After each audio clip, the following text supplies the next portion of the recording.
Hey guys, Sean, Leslie Liver Dummies. If you saw my TIPX video, I was kind of getting a little bit frustrated while I was tuning the regulator. So I opened this marker up and I was looking at the regulator and him humming and hawing.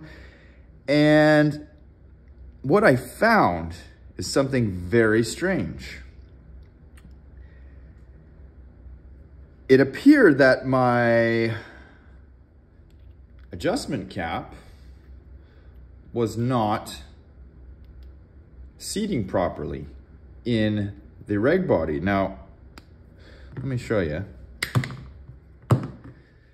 There's a spring on here, obviously, in between, and this brass stem here does fit down inside. You can see it push right up there. Fits down inside that one. Yes, I have lots of parts. It fits down inside that one. And here's another one. It fits down inside. But look at these caps. The profile, if I can get them all lined up here nicely. One of them is different. I don't know if you can see that. These two have very heavy chamfers on kind of the top edge and the bottom edge. And see this one almost looks like it's square compared to these ones that have this very chamfered profile. So I got a cap, or sorry, a valve body here, reg body. Here's the first one.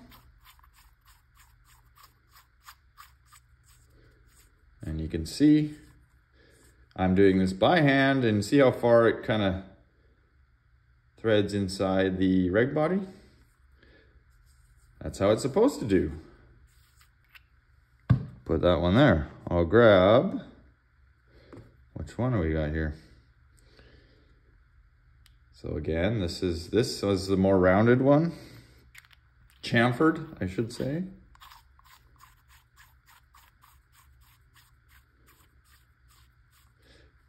No problem.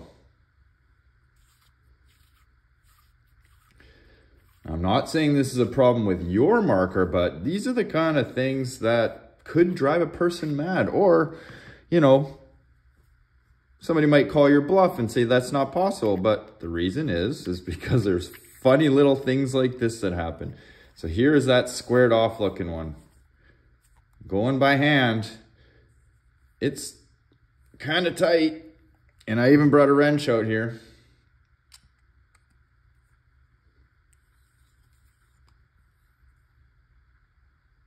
And look where it stops. Like, I'm putting a lot of tension on it. You can see the white of my hand, skin changing color there. That one does not go more than flush. Very odd.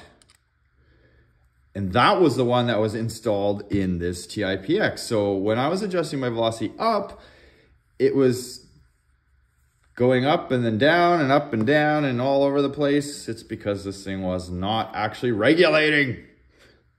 So that cap essentially is garbage. Because of that frustration, I dropped in the bypassed regulator into this TIPX for the moment.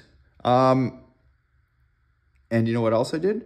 I put the stock TIPX valve back in there. So seeing as though the TCR valve is discontinued, you might find a few here and there and what have you. When anybody buys a TIPX now, they're just gonna be stuck with this stock valve. So bypassed, stock valve. Let's see what it'll do on 12 gram. And then I will load it with a 12 and a 16 and we'll see what happens. Here we go. So I'm just gonna use the GOG in the back as my plug for now.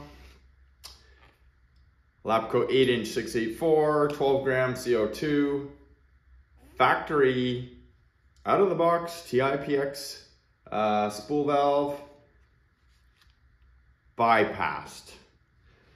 Now, again, bypassing is something that I do to take an air out of adjusting for max velocity. It also offers me an opportunity in a case like this where I found this other issue that I was able to toss this in and know that my marker was performing how it should be.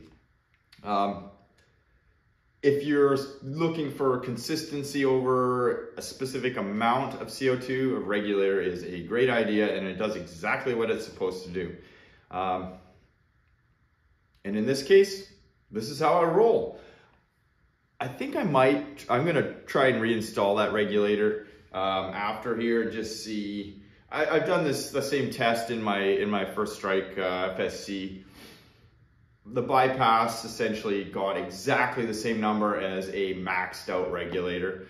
But depending on how many rounds I get out of the 12 gram, the 16 gram, or the 12 and the 16, I may need that regulator back. So it's something I will look at, but puncture, good puncture. And let's see how many shots I get on this too. So these are 9.9 gram riot balls.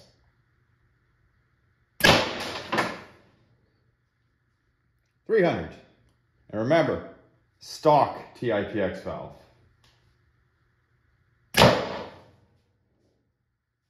$286. It's gonna come out of there. Probably make an adjustment to that. I'll do that for the next little section. 272. 256. That's about 30 there, just under 30, like 29 joules. Still usable, but yeah. I wouldn't consider these high velocity by any means. 210. 196. I'm just gonna fire till it won't fire the balls no more.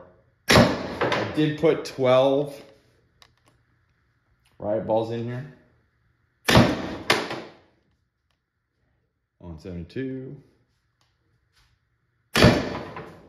It's still kicking though. I mean,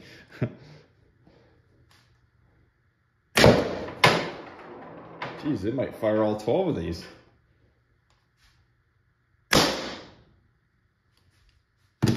No way. No way. It actually did fire all 12.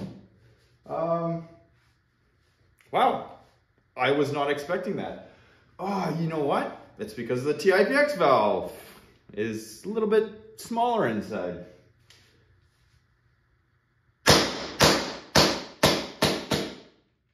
Would have got a couple more shots. Okay. Let's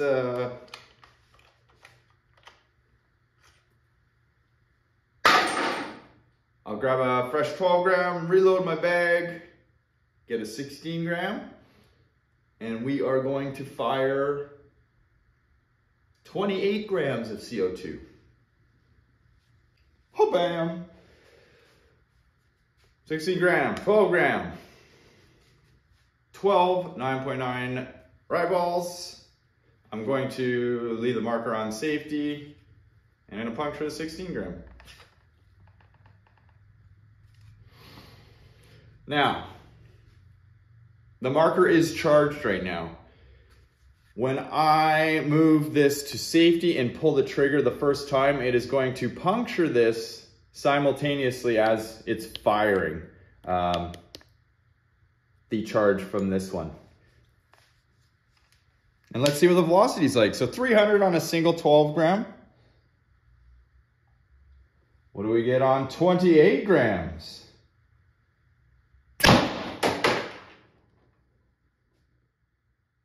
Not much more. 306. Well, that one picked up a little more. R10.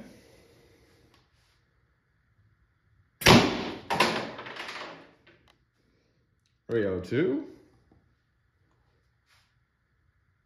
I don't know if you guys can detect that big cloud. 298, way more consistent though, right? It's got more juice in the tank. 294. There is quite a cloud of CO2 that's coming out of this marker. It could probably do with a longer barrel. Would make way better use of this extra CO2 that is just pretty much spilling out everywhere. 290. I think that's enough of the chrono. Let's just chrono the whole mag because I did the whole first mag too. We'll see where it finishes off.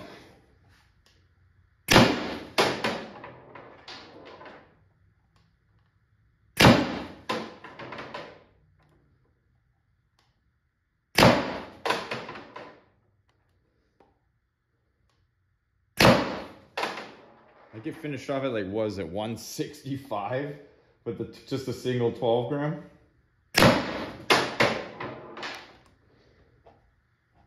Oh. And that was it. Empty. Let's see how many more shots I do get from that combination. 12 more on the same CO2s. Getting pretty icy. I'm not going to chrono these. I'll just fire them as fast as I can.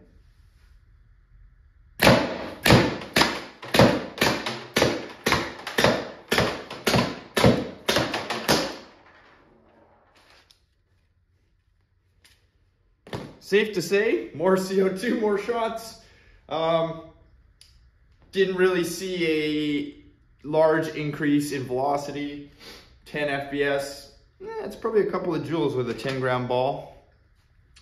I'll take it. Again, that's the factory Tipx valve. So that's what you could expect. Now, change the barrel. Things will change. Let me go get, I'll grab another 12 gram and I'm just gonna not do the combo again, but I'll do a single 12 gram with a TCR barrel. Okay guys, I totally lied. I'm gonna use the 14-inch Lapco 684 smooth bore. And the reason is the TCR barrel is discontinued now, and maybe I should get away from using stuff that you guys can't get, which is kind of the reason why I went back to the just the factory valve. So that is a 14-inch in there. Kind of looks a little long, right? MCS, the SOCOM. Just happens to fit this kit pretty good, right? All right, 12 gram only.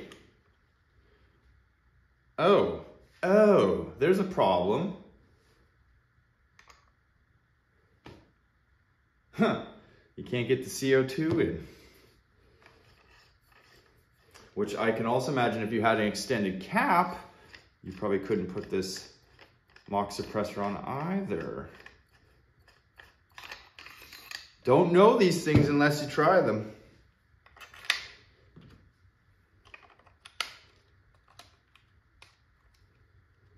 I am gonna put it back on though. Gotta look the part. All right, so 9.9s on 12 gram, and this barrel was only, well, only 300 feet per second. That's a pretty decent number. It's like, I don't know, 42 joules, something like that, around there. Pretty good on a stock valve. All right, puncture.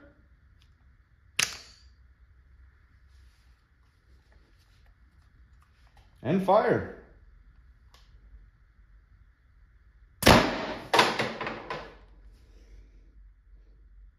That's almost 50. Almost 50 from a 12 gram on a 14-inch barrel compared to the 8-inch barrel on a factory valve. Oh, it's getting better. That's 50. I'm actually, yeah, quite happy about that. I might have to go with the longer barrel. I do like the compact look, but sometimes it's hard to argue with those numbers. Did drop pretty quick there, which is where more CO2 would come in handy. Oh, she's really dropping now. 276. See if it'll fire all 12 like it did the first time.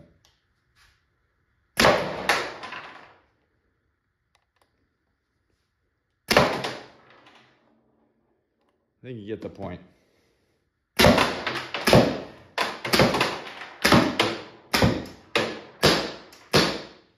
It did fire all 12. Not too shabby. Well, next step I think is, I don't know what the next step is. You tell me, what do you guys want to see? I think I do want to try it with the regulator in there. Now that I know what the issue was. I'm sure somebody's going to say HBA. I can do HBA if you wanted to. This is going to stay a CO2 build though. Catch you on the next one.